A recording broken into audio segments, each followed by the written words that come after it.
নায়ক মানুষ ছিলেন, সবসময় সকলের কল্যাণের জন্য কাজ করেছেন। দলের সদস্য থাকা অবস্থায় তার সঙ্গে আমাদের দেশনেত্রী বেগম খালেদা জিয়ার গভীর একটা আনন্দের সম্পর্ক ছিল, যে কারণে সংস্কৃতির দিকে যে কোনো সমস্যাতেই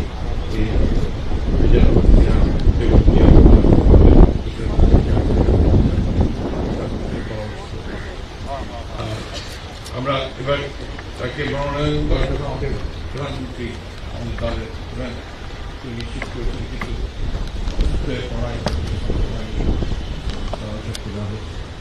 আমরা আশা করি তার মৃত্যুতে মানুষ আছেন দেশে সবাই দোয়া করবেন।